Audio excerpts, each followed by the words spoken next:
ഒരു ഭാരതീയനെന്ന നിലയിൽ നമുക്ക് ഏറെ അഭിമാനിക്കാവുന്ന ഒരു വാർത്തയാണ് പ്രതിരോധ മേഖലയിൽ നിന്ന് പുറത്തു വരുന്നത്. നമുക്കറിയാം, നമ്മുടെ രാജ്യം സ്വന്തമായി വിമാനങ്ങൾ ഇതുവരെ നിർമ്മിക്കാൻ നമുക്ക് കഴിഞ്ഞിട്ടില്ല. വിമാനങ്ങൾ നമ്മൾ നിർമ്മിക്കുന്നുണ്ട്, അതായത് അസംബിൾ ചെയ്യുന്നുണ്ട്. യന്ത്രഭാഗങ്ങളും മറ്റും വിദേശത്തുനിന്ന് വാങ്ങി, വിദേശ രാജ്യങ്ങളിൽ നിന്ന് വാങ്ങി ഇവിടെ നമ്മൾ അസംബിൾ ചെയ്യുന്ന ചില പദ്ധതികളൊക്കെ ഉണ്ട് എന്നുള്ളതിൽ കവിഞ്ഞ് നമുക്ക് സമ്പൂർണ്ണമായി ഒരു വിമാനം ഇന്ത്യയിൽ നിർമ്മിച്ചെടുക്കാൻ ഇതുവരെ സാധിച്ചിട്ടില്ല. എന്നാൽ അതിലേക്കുള്ള ഒരു ചുവടുവയ്പ് മോദി സർക്കാർ ചെയ്തു കഴിഞ്ഞിരിക്കുന്നു. ഇപ്പോൾ പ്രതിരോധ വകുപ്പ് പുറത്തുവിടുന്ന വിവരമനുസരിച്ച് നമ്മുടെ വ്യോമസേനയ്ക്ക് നമ്മളറിയാം, ഇപ്പോൾ തേജസ് എന്ന വിമാനം അതിൻ്റെ എഞ്ചിൻ അമേരിക്കയുടെ GE എന്ന് പറയുന്ന കമ്പനിയിൽ നിന്ന് ആ എഞ്ചിൻ വാങ്ങി ഇന്ത്യയിൽ കൊണ്ടുവന്ന് ഇവിടെ വെച്ച് ബാക്കി ഭാഗങ്ങളെല്ലാം നമ്മൾ ഇവിടെ തന്നെ നിർമ്മിച്ച് ഈ എഞ്ചിൻ ഘടിപ്പിച്ച് നമ്മൾ ആ പോർ വിമാനത്തെ സജ്ജമാക്കുകയാണ് ചെയ്യുന്നത്. അത് ഹിന്ദുസ്ഥാൻ എയറോനോട്ടിക്സ് ലിമിറ്റഡ് ഉൾപ്പെടെ മറ്റു പല സ്വകാര്യ കമ്പനികളും ഒക്കെ ആയിട്ട് ചേർന്നാണ് ഈ കാര്യം ചെയ്യുന്നത്. അതിന് വ്യോമസേന നമുക്കാവശ്യമുള്ള വിമാനങ്ങൾ അതിൻ്റെ ഓർഡറുകൾ കൊടുത്തു കഴിഞ്ഞു.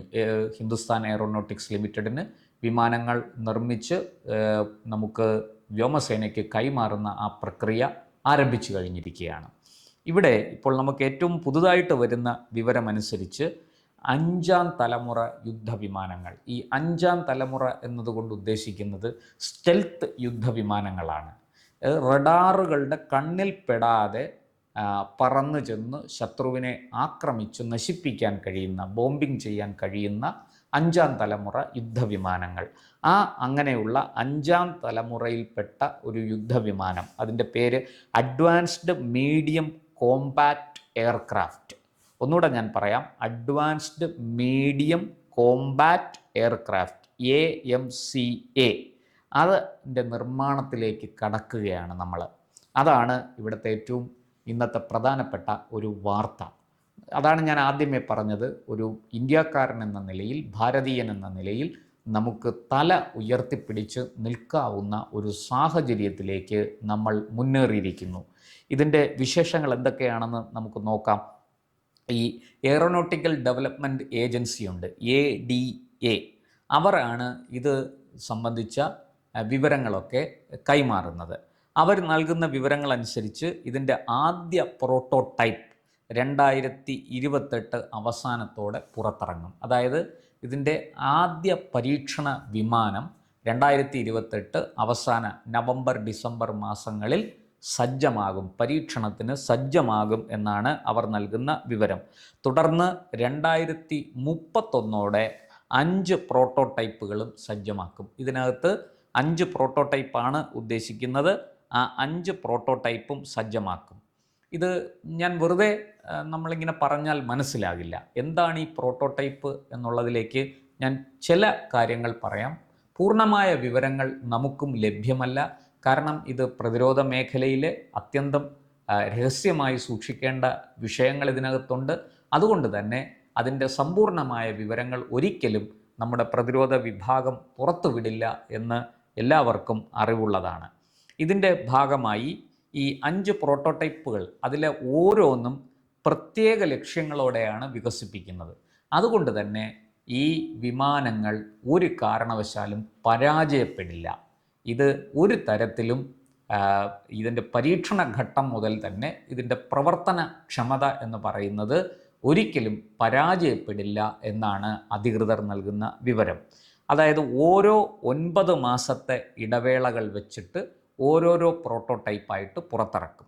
ഇപ്പോൾ 2028 അവസാനം നവംബർ ഡിസംബർ മാസങ്ങളിൽ ആദ്യത്തെ പ്രോട്ടോടൈപ്പ് പുറത്തിറങ്ങിയാൽ അതിനെ തുടർന്ന് 9ാമത്തെ മാസം അതിൻ്റെ അടുത്ത പ്രോട്ടോടൈപ്പ് പുറത്തിറങ്ങും. അങ്ങനെയാണ് 2031 വരെ ആ സമയം കൊണ്ട് 31-നുള്ളിൽ 5 പ്രോട്ടോടൈപ്പുകളും പുറത്തിറക്കാൻ ഉദ്ദേശിക്കുന്നത്, പരീക്ഷണത്തിന് സജ്ജമാക്കാൻ ഉദ്ദേശിക്കുന്നത് അങ്ങനെയാണ്.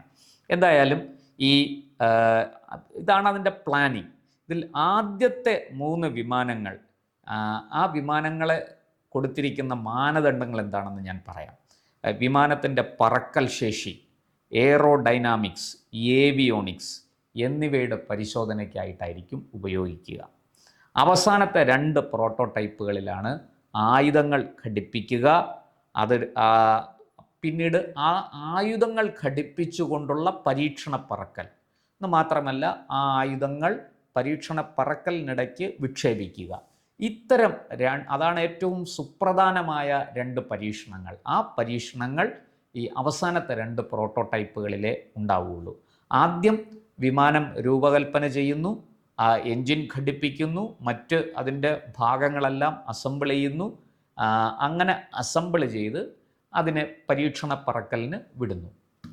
അങ്ങനെ പരീക്ഷണ പറക്കൽ നടത്തുമ്പോൾ എത്ര സമയം പറന്നു, എത്ര അളവിൽ ഇന്ധനം ഉപയോഗിച്ചു, പരീക്ഷണ പറക്കലിനിടയ്ക്ക് എന്തൊക്കെ കാര്യങ്ങൾ ചെയ്യാൻ സാധിച്ചു തുടങ്ങി, എത്ര അടി ഉയരത്തിൽ പോയി, എത്ര താഴോട്ട് വന്നു, അതിൽ നിന്ന് എങ്ങനെയാണ് ഈ സൈനികരെ, അതായത് വൈമാനികരെ എങ്ങനെയാണ് അതിനകത്ത് പ്രവർത്തിച്ചത് തുടങ്ങിയ കാര്യങ്ങളൊക്കെയാണ്. അതാണ് ഞാൻ നേരത്തെ പറഞ്ഞ ഏവിയോണിക്സും ഒക്കെ ആയിട്ടുള്ള കാര്യങ്ങൾ.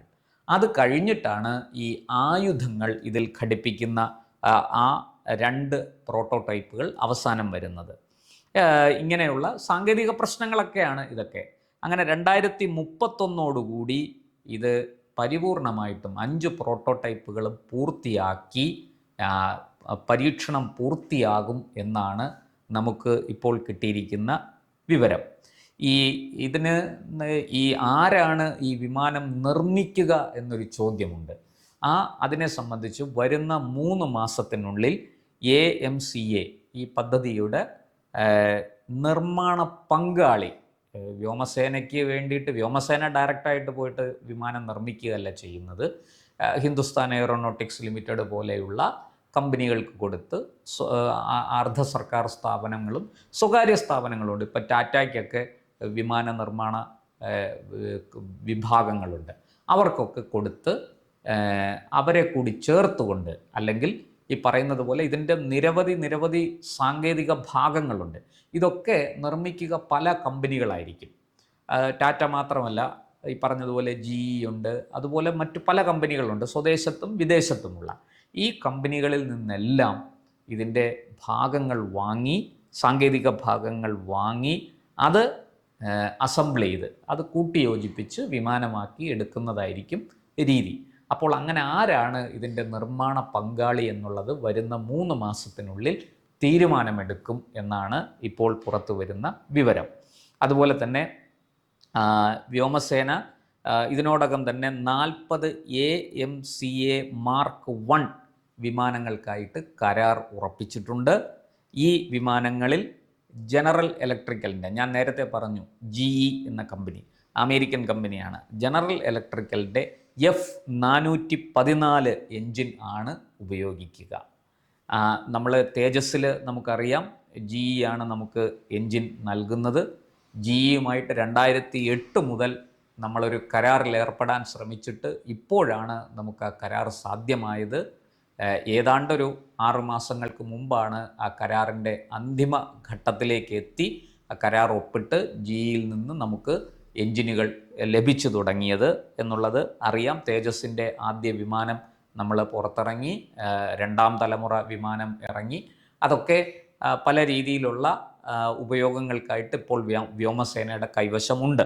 ഈ തേജസ്സിന് ആവശ്യക്കാരുമുണ്ട്. തേജസ്സിനെ ആവശ്യപ്പെട്ട് ചില ലോകരാഷ്ട്രങ്ങളൊക്കെ, ചെറിയ രാജ്യങ്ങളൊക്കെ നമ്മളെ സമീപിച്ചിട്ടുമുണ്ട്. അത് മറ്റൊരു വിഷയമാണ്, നമുക്കത് പിന്നീട് വിശദമായിട്ട് സംസാരിക്കാം. എന്തായാലും ഈ AMCA മാർക്ക് 1 എന്ന ഈ 5ാം തലമുറ വിമാനങ്ങളുടെ ഉൽപ്പാദനം 2034 ആരംഭിക്കാൻ കഴിയും. വാണിജ്യ അടിസ്ഥാനത്തിൽ ഈ വിമാനങ്ങൾ 2034 മുഴുവൻ പരീക്ഷണങ്ങളും പൂർത്തിയാക്കി സമ്പൂർണമായിട്ടും വിജയമാണ് എന്ന് നമ്മൾ ഉറപ്പിച്ച ശേഷം 2034 ഈ വിമാനങ്ങൾ നമ്മൾ വാണിജ്യാടിസ്ഥാനത്തിൽ നിർമ്മിക്കാൻ തുടങ്ങും എന്നാണ് ഇപ്പോൾ പ്രതിരോധ വകുപ്പ് നൽകുന്ന സൂചന. അതുപോലെ തന്നെ ഈ AMCA മാർക്ക് 1 പിന്നാലെ മാർക്ക് 2, അത് കൂടുതൽ കരുത്തുള്ള, അത് എൻജിൻ ശേഷിയിലാണെങ്കിലും ആക്രമണ ശേഷിയിലാണെങ്കിലും കൂടുതൽ കരുത്തുള്ള മാർക്ക് 2 എന്ന പതിപ്പ് വികസിപ്പിക്കാനും നമുക്ക് പദ്ധതിയുണ്ട്. അതിലേക്ക് വേണ്ടുന്ന കാര്യങ്ങൾ ആലോചനയിലാണ്.